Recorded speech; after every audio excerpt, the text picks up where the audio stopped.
नमस्कार, स्वागत है आपका मुनाफे की मंडी में, जहां हम आपको कमोडिटी मार्केट की तमाम बड़ी खबरें बताते हैं। साथ ही आपके लिए इंट्राडे, पोजिशनल और लॉन्ग टर्म के लिए भी कॉल्स लेकर आते हैं। साथ ही आपको हाजिर बाजार की खबरों के साथ देश भर के मंडियों का अपडेट भी देते हैं। सबसे पहले आज शुरुआत कच्चे तेल से कर लेते हैं। कच्चा तेल अब कंसोलिडेशन के मूड में है, उस तरह की नरमी भी नहीं आ रही है। एक अच्छी तेजी के बाद अब 6500 के करीब MCX पर भाव है, $83.5 के आसपास। अब भाविक, आप बताइए, कच्चे तेल में आपकी रणनीति क्या है, क्या करना चाहिए आज? Good morning Vishnu ji. देखिए, मुझे भी लग रहा है कि कच्चे तेल एक सीमित दायरे में ही आ चुका है, क्योंकि दोनों साइड से अपोजिंग फोर्स है। कल भी हमने देखा था कि हुती ने जो यूके के जो कार्गो शिप है वो अटैक किया था, तो उसकी वजह से कल इवनिंग सेशन में हमें थोड़ा बहुत ऊपर देखने को मिला है। बट अभी भी मुझे लग रहा है, आई थिंक जब तक 6400 ब्रेक नहीं करता है तब तक 64 से 6600 के दायरे में ही ट्रेड करेगा। पर मुझे लग रहा है कि अगर आज थोड़ा बहुत भी करेक्शन आता है तो अभी भी बाई कर सकते हैं, क्योंकि डॉलर इंडेक्स अगर देखें तो थोड़े अभी भी कमजोर हो रहा है। तो फ्यूचर में 6480 के करीब बाय कर सकते हैं। 6550 का ही टारगेट रहेगा और स्टॉप लॉस रहेगा 6440 का। तो मुझे लग रहा है कि थोड़ा करेक्शन आ सकता है तो बाय कर सकते हैं। तो आपकी बाई और केडिया जी की सेल की रणनीति है। नहीं दिव्या जी, आपने भाविक से मेरा ये सवाल था, गोल्ड में ऑप्शंस में कोई रणनीति है क्या आपके पास? जी जरूर से। देखिए, मुझे भी लग रहा है कि आज के दिन तो एटलीस्ट सीमित दायरा ही रहेगा, क्योंकि अभी सबकी नजरें होगी फेड के मिनट्स पे और आगे जाके यूरोप और यूएस के जो मैन्युफैक्चरिंग पीएमआई और सर्विस पीएमआई होंगे।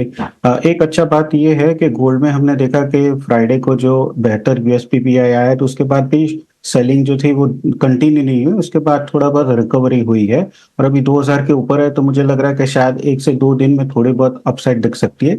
तो 61,000 का जो कॉल है वो मुझे लग रहा है कि बाय कर सकते हैं। अगर थोड़ा डिप मिलता है, अभी 1225 के करीब है, तो 1210 के करीब आता है तो बाय कर सकते हैं 1100 के स्टॉप लॉस से, और 1400 का टारगेट रख सकते हैं। बट चांदी की बात करूं तो चांदी अभी भी मुझे वीक ही लग रही है, क्योंकि बेस मेटल्स भी वीक ही है।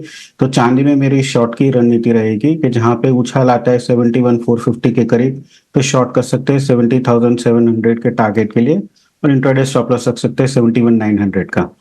चांदी बेचने की सलाह दिव्या गगलानी की भी थी और भाविक की भी है। आप बताइए भाविक, आपको क्या पसंद है मेटल्स में? कोई एक काउंटर बताइए। मुझे एल्यूमिनियम अभी भी वीक लग रहा है। देखिए, लगातार वीक ट्रेंड दिखा रहा है, और अगर एलएमई में भी बेस में इन्वेंट्री देखे तो 2-3 दिन से इन्वेंट्री बढ़ के आ रही है। और जैसे हमने देखा कि चाइना के ओपनिंग के बाद भी थोड़ा सबड्यूड रहा था बेस मेटल्स, और जो उन्होंने 5 साल का जो लैंडिंग रेट है वो कट किया है, बट 1 साल का जो एक्सपेक्टेशन था वो नहीं किया है, तो वो थोड़ा बहुत सेंटिमेंट नेगेटिव रहेगा। तो मुझे लग रहा है कि एल्यूमिनियम में बेच के ही चलना चाहिए। अराउंड 197.60 पे शॉर्ट कर सकते हैं 195.80 के टारगेट के लिए, और इंट्राडे स्टॉप लॉस रख सकते हैं 199 का। और सही कहा, मैं भी नांदेड़ मराठवाड़ा के एरिया में गया था। वहाँ पर ज़्यादातर जो कारोबारी किसान यही कह रहे हैं कि पिछले साल से 30 से 40% तक उत्पादन कम रहने की संभावना है, और अराइवल्स भी धीरे धीरे वहाँ पर शुरू हो रहे हैं। चलिए अब बात करते हैं ग्वारसीड और ग्वारगम की। इन दोनों काउंटर में आज फिर से दबाव दिख रहा है। कल ग्वारगम में तेजी दिख रही थी, 5300 के आसपास ग्वारसीड और ग्वारगम 10,350 के आसपास। हल्की गिरावट दोनों काउंटर में है।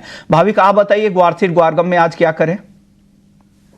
देखिए, गोवा सीड में अगर देखें तो 5300 से 5150 के करीब एक अच्छा सपोर्ट बन के आ रहा है। पहले भी हमने देखा कि वहां से थोड़ा बाउंस बैक, हालांकि अभी भी अपसाइड तो मुझे लग रहा है कि थोड़ा बहुत कम ही रहेगा। ज्यादा से ज्यादा अपसाइड मुझे 5450 से 5500 लग रहा है, बट यहाँ से अभी भी शॉर्ट नहीं लग रहा है। आई थिंक कोई भी करेक्शन आता है तो मैं बाय की रिकमेंड करूंगा।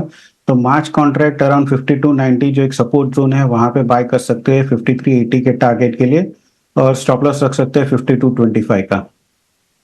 तो ग्वार सीट पर आपका ये व्यू है। आप शुक्रिया केडिया जी आपका, दिव्या गगलानी आपका और भाविक पटेल आपका। आप सब ने वक्त निकाला और हमारे दर्शकों को फटाफट से अपनी राय हर कमोडिटी पर दी थी।